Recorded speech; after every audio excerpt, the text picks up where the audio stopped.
is CTV News. Good evening. Thank you for joining us. Members of the Windsor Police Service are returning from Cobourg tonight after participating in today's funeral for an OPP officer killed on duty. CTV's Beth McDonnell reports on the somber occasion.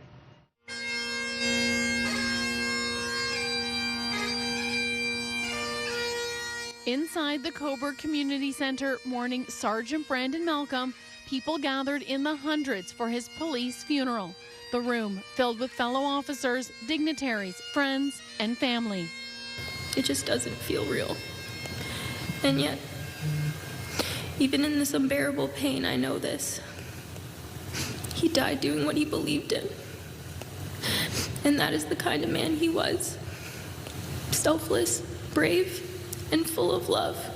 A member of the OPP's Northumberland Detachment and the Golden Helmets Precision Motorcycling Team, the 33-year-old died last week riding his motorcycle on the 401, killed in a single vehicle crash.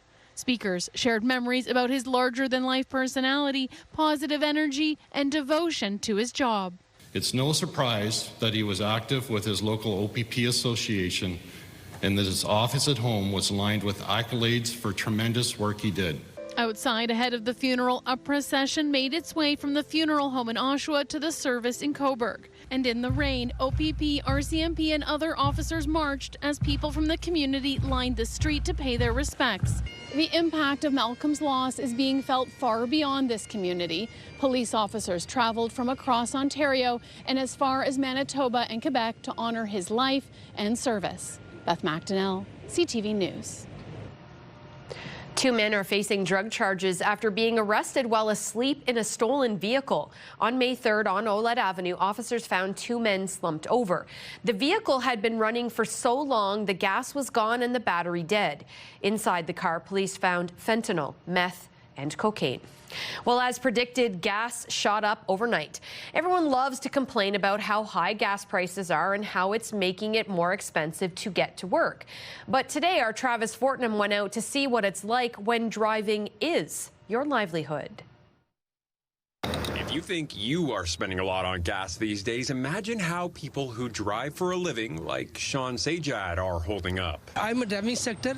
I am paying almost extra $500. As a driving instructor, filling the tank is part of the job. His students aren't paying more, so when prices go up, his paycheck shrinks. If I would have the same price, old price, on top of it, I'm paying $500-600 extra. So because I drive too much. In Windsor, the average price of regular gas jumped 7 cents overnight to $1.94.9 a liter. Its highest level since summer 2022, even with the federal government temporarily suspending its fuel excise tax. Global pressures are still pushing prices higher. I've never seen it like this. It's crazy. James Fleming owns Medic's Courier Service, with drivers making deliveries across southern Ontario for more than 40 years. He says they don't want to, but they may have no choice but to start passing those costs on to customers. It's killing us. I'm going to have to adjust accordingly. It'll be week by week. It could be day by day. And for everyday drivers, higher prices at the pump can mean cutting back somewhere else. Spending less on going out, stuff like that. It would be nice if we had better public transportation options that we could use, but we don't. When there's not much else you can do, some drivers say all that's left is to hope for cheaper days ahead. I just pray from the God that whatever political chaos is there or whatever the problem is, it should be resolved. Travis Fortnum, CTV News. Further to this, soaring gas prices are now leading to an increase in gas thefts. We get that story from CTV's Alex Carpa. Some are turning to unconventional methods to get their hands on fuel, a desperation move with gas prices soaring. They'll do it right here. X marks the spot where people drill into fuel tanks with the intention of stealing gas directly from vehicles. They'll take a hole saw, they'll drill it in, and they'll stick a pipe in with a transfer pump, and it's done in minutes. Mechanics have noticed a recent uptick in vehicles coming into their shop with gas tank damage, repairing a couple of cars a month. It's pretty simple, but it's costly. I mean, we have to take the tank out, which on a lot of vehicles is 2 to 3 hours of labor. and then we have to bring it to a special place where they weld them, and then we put them back in. And the theft is leaving individuals and businesses out hundreds of dollars. So this is one of the trucks that was damaged. Juliana Bartel says 2 of the trucks at her business were recently targeted. We came to work in the morning and tried to fire up a truck, and it was making some weird sounds, so the guys went underneath the vehicle because we assumed our gas tank was drilled. And that's exactly what had happened. Siphoning gas is the more traditional way to steal gas from a vehicle, but drilling a hole into the pump directly is a faster method. Just such a huge inconvenience. RCMP say this type of theft is relatively common, especially in rural communities. Their advice, keep your car in a well-lit area and have cameras installed on your property. Similar incidents are also being reported elsewhere. Earlier this year, a suspect in BC's interior drilled into a gas tank and stole fuel from a pickup truck. Thefts like this are also being reported south of the border. It happens fast, and they're in and out. As gas prices continue to rise, Jansen says he believes this theft could become a bigger issue. Alex Carper, CTV News in Bloom North, Manitoba. Abandoning pets, even if at the front step of an animal rescue, can lead to fines. But as CTV's Chris Campbell reports, finding the culprit is the least of the concern for volunteers at a shelter in Chatham, now nursing 8 kittens. A disturbing discovery outside Pet and Wildlife Rescue in Chatham, Kent. So we had one of our volunteers let us know there was a bag in the front of the shelter that was moving. He brought it in, and sure enough, there is 8 kittens wiggling in the bag. The kittens, just 2 weeks old, were overheated and in distress. Staff say abandoning them this way could have turned deadly. Usually they come in a cardboard box or a carrier. This is just a little extreme to just, you know, tie a knot on a grocery bag and drop them off in front of the shelter, especially when we're open. The rescue says this is already the busiest time of year. Caring for young kittens means feeding them every few hours, even overnight. Every 3 hours through the night, we get up and feed them. So we can only take so many kittens, otherwise we wouldn't sleep at all. But after posting online, the community stepped up fast. And within 10 minutes, people are calling, and within about an hour and a half, we had fosters for each kitten. So this is Flannel. First-time foster volunteer Maddie McClellan is now caring for 2 of them on her family farm near Blenheim. I've never fostered before, so this is my very first time. She says people shouldn't be afraid to help, even without perfect preparation. I think people think sometimes that they have to have everything and they have to be prepared, but like we don't really have everything per se. Like we had enough to take care of them, but not everything. So I think just saying yes, even if you're not 100% sure that you're able to do it, you could probably do it. You could probably take care of kittens. The rescue has also shared surveillance images of the person who left the kittens. CTV News obtained the footage. Staff say abandonment could lead to $365 fines, depending on the situation. All right. Are they eating good? They're eating very good. But the bigger message, ask for help. We're not judgmental. You can just bring them in. You know, stray cats, there's no fees for it. Just bring them in, and we can give them the appropriate care. Chris Campbell, CTV News. Women United celebrated a huge milestone today. The local branch has raised more than $850,000. The women in the group focus on supporting local youth through the On Track to Success program. Their efforts have directly helped 35 students get through high school, post-secondary, and into a career. The annual luncheon today was a chance for them to be together to celebrate their achievements.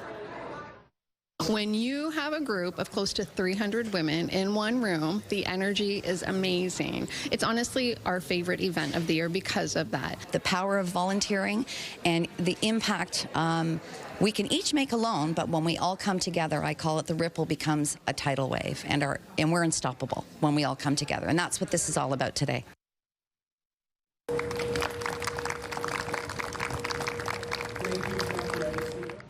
Today also marked the 10th anniversary of Wellness Wednesdays. It's part of the Canadian Mental Health Association's Soul Focus project.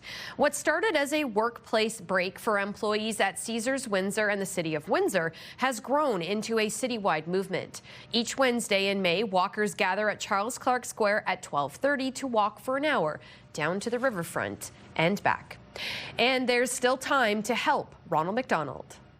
We were here last night from like 7 to like midnight, and we take this really seriously. It's almost kind of like a competition between the stores. Like we really go with like balloons a lot, but yeah, it was a lot of work, but our volunteers, they did a great job and we're really thankful for them. It is McHappy Day, a day when proceeds of any menu item gets donated to Ronald McDonald House Charities. The house within a hospital here in Windsor gives parents a place to rest, shower, eat, and sleep while their child is an inpatient. The houses also offer support services to reduce emotional and financial burdens. CTV meteorologist Gary Archibald has your full weather details coming up in 2 minutes' time. And calling all soccer fans, your chance to get close to FIFA World Cup action is here. Details later in our newscast. And now with a detailed look at upcoming weather, here's CTV meteorologist Gary Archibald.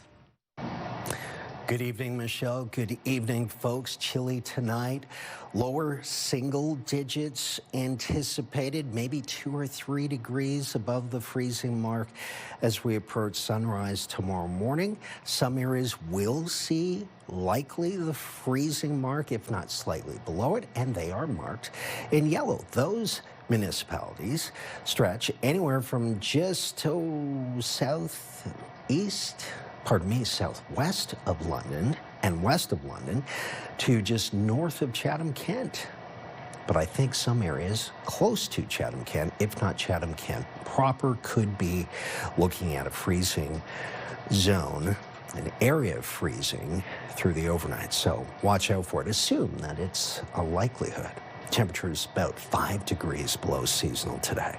It was sunny to start and then clouded over through the afternoon, evening, and there's still a very slight chance of some scattered showers that have affected the north shores of Lake Erie over the last 2, now 3 days in a row. But the worst of it has passed us, so that's good news. In behind it is just cold air for the most part. There is a chance of even some snow in and around Kitchener and Guelph and Cambridge through the overnight. It's cold enough, and the cold air persists, relatively speaking, suppressing temperatures. Remember, a week and a half ago, we saw temperatures in the low to mid-20s. So this colder air mass, relatively speaking, is now put us in a position where we have to wear the extra layers, especially in the early morning time frame and certainly late at night. Here's the projection, 2 degrees Celsius, but I think anywhere in and around Chatham-Kent, Rondo Park, Erie, perhaps, and certainly northward bound towards Sarnia, will be looking at some freezing at the surface level. So covering up plants is a good idea. And 2 degrees still is cold. It does not have to be at the freezing mark to do some damage to your plants. Keep that in mind. 6 degrees, that's degrees, should be one of them. And then 11, up to 11 through the noon hour, and then increasing cloudiness going up to 15. Our average high for this time of the year is 18 degrees Celsius. So compare that, the highs and lows anticipated over the next 7 days. Cloudiness is a big part of the story, and temperatures in the mid-teens, slightly below seasonal through Friday. Saturday, a nice bump, but cloudy and about 40% chance of showers. Same probability for Sunday. And then Monday, Tuesday look fair and head in the right direction, at least in terms of the conditions. Temperatures around 17 would be normal for this time next week. Wherever you are, keep the umbrella nearby yet again, and be prepared for a chilly start for tomorrow morning. A blow today for Ontario's electric vehicle supply chain. Honda has now suspended their plan indefinitely to build an EV plant in Ontario. As CTV's Mike LeCouture reports, the reason won't surprise anyone in Windsor, Essex. The Honda plant in Alliston, Ontario was set to add 1,000 new jobs in a $15 billion expansion. According to a report out of Asia, Honda is shelving a plan to build an EV factory in southern Ontario. In a statement to CTV News, the carmaker said the content of the article was not released by Honda, and we have nothing to report at this time. The federal finance minister remains confident the plan isn't dead. The word that they used was to put that on hold, so we'll see what the future is ahead. The Conservative leader contends the Prime Minister's auto strategy is to blame for the plan not moving forward. He claims that we're going to replace 83% of our automotive sales to the U.S. by making electric vehicles that people don't want to buy. Mark Carney says the problem is the trade war with the U.S. Obviously, there's challenges with the U.S. tariffs, unjustified tariffs in the auto sector. We continue to work with companies in the sector. In February, the Japanese ambassador to Canada told CTV News expansion in this country is directly linked to the ability to export to the U.S. With private companies, that means they have to calculate to increase profit. So CUSMA is a very important part of the calculation. Some in the auto industry blame the Trump administration for removing EV incentives and mandates in the U.S. This is really about the Americans hollowing out the EV market and Honda having planned to serve that huge market from here. Flavio Volpe points out Honda isn't leaving Ontario. The company just isn't expanding. But even that isn't good news for the Canadian auto industry. Mike Lecouture, CTV News, Ottawa. A final reminder, there will be a test tomorrow for the National Public Alert System. A text message and tone from Alert Ready will broadcast on TV, radio, and compatible wireless devices. The system is tested twice a year in May and November to ensure it works across Canada. As of April 30th, the Alert Ready system has issued 28 alerts in Canada for emergencies, including amber alerts and tornado warnings.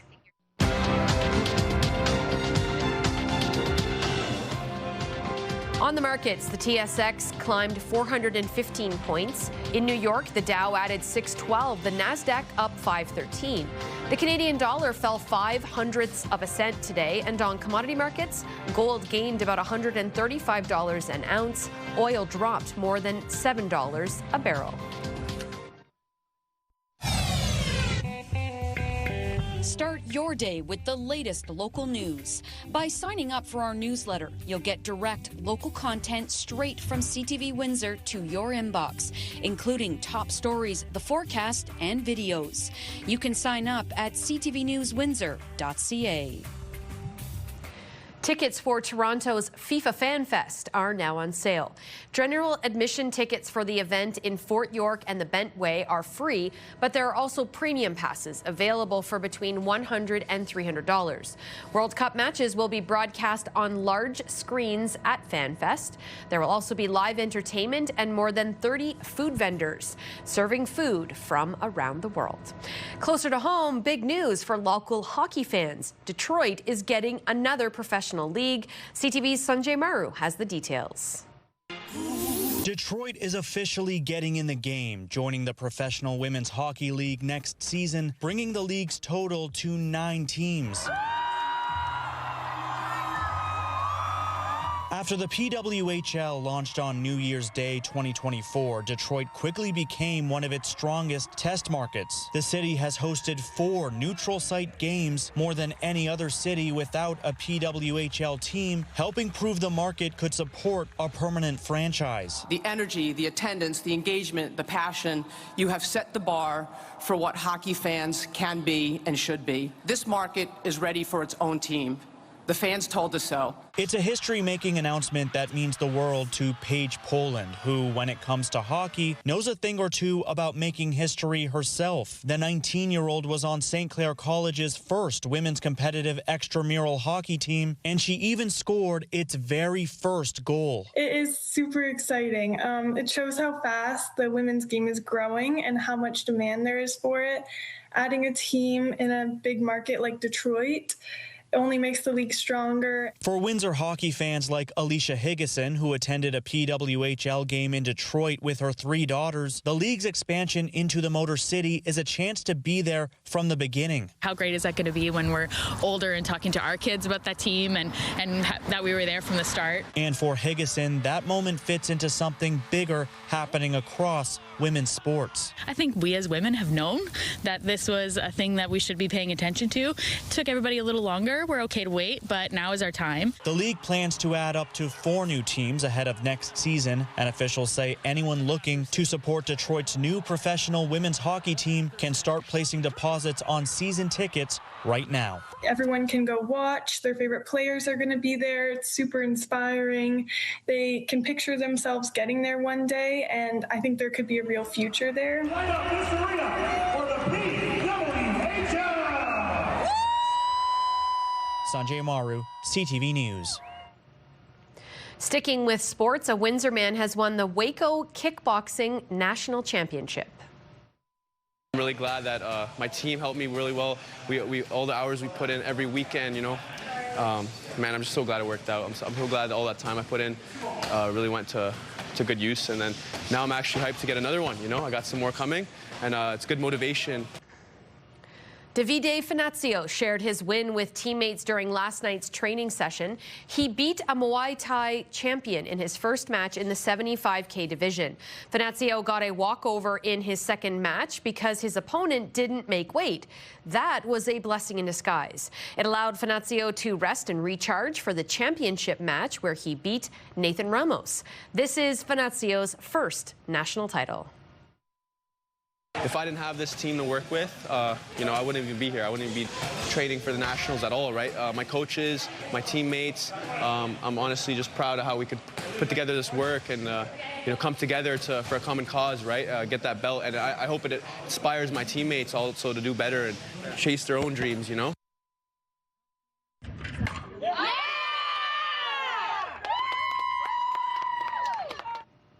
And now to high school girls slow pitch. Ariana Hudson with a sweet swing that saw her round the bases for a home run. St. Joe's improved to 7-0 with their win over Riverside.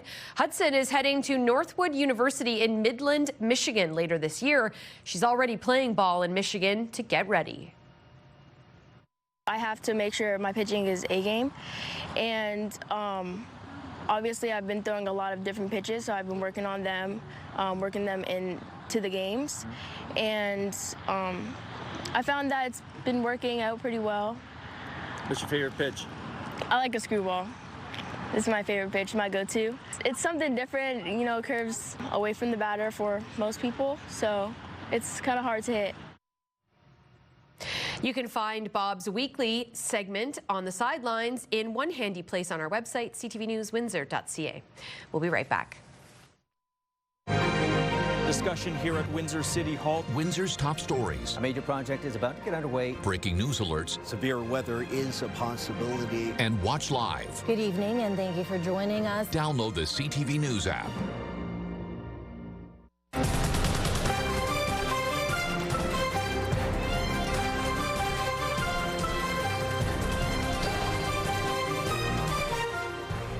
It may not be ice cream weather just yet, but some Canadian music legends are teaming up with an Ontario dairy to release a new flavor. It's all for a good cause, and it comes with a memorable name.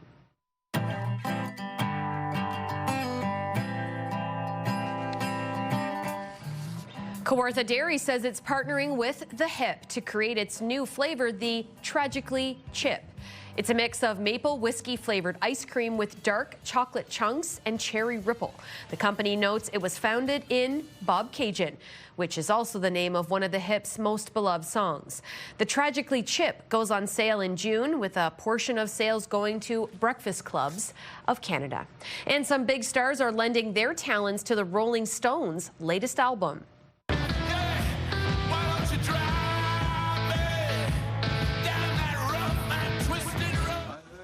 The new album, titled Foreign Tongues, will be released on July 10th. It will feature the group's late drummer Charlie Watts, as well as Paul McCartney, The Cure's Robert Smith, and Red Hot Chili Peppers drummer Chad Smith.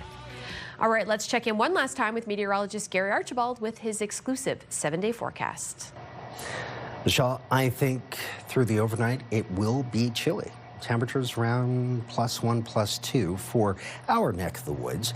Closer to the 0 degree +1 mark, Chatham, Kent, and surrounding areas. A little bit further east of Windsor, Essex. and there's a chance of some showers tomorrow.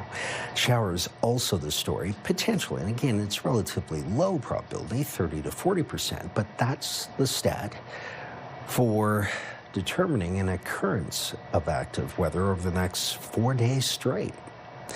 And we'll see temperatures in the mid-teens next couple of days, up to 20 degrees. That would be slightly above seasonal, and then below seasonal as we head towards Sunday, fair Monday and Tuesday, and back into cloudiness a week from now on Wednesday. That is a look at your weather. Wherever you are, stay warm for tomorrow morning and dry. I'll see you next time. Good night. Our friends at the Windsor International Film Festival will be hoping for good weather in mid-June.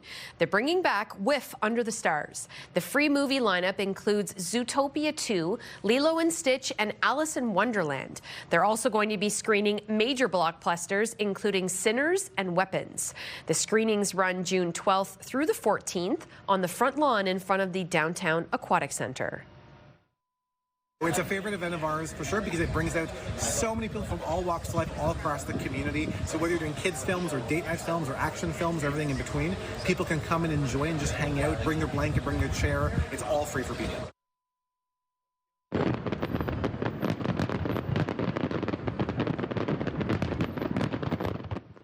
And then mark your calendars for June 22nd. That's the date for this year's fireworks night. The theme for this year's show is Detroit, Go for Launch. As you know, the display attracts hundreds of thousands of spectators every year to the downtown cores of Windsor and Detroit. Last year's show lasted about 24 minutes. And finally for us tonight, a cute story about a grandma's trip to the prom. Since I was like a little kid, my grandma's been telling me she wanted to go to prom. It's her dream. I come from Iceland, and we don't have prom in Iceland. I've always wanted to go to a prom. You know, watching American TV and, you know, all that glamour. Well, now the dream is a reality. More than a decade later, Avant Williams of Wisconsin fulfilled a promise he made to his grandma. When he was just a little boy, he said he'd take her to prom, and he's now done so. Williams and his grandmother, Svala Heller, enjoyed all the traditions of the big night, including photos, dinner, and of course, dancing. That's all the time we have for now. Thank you so much for supporting local news. I'll see you right back here tomorrow night.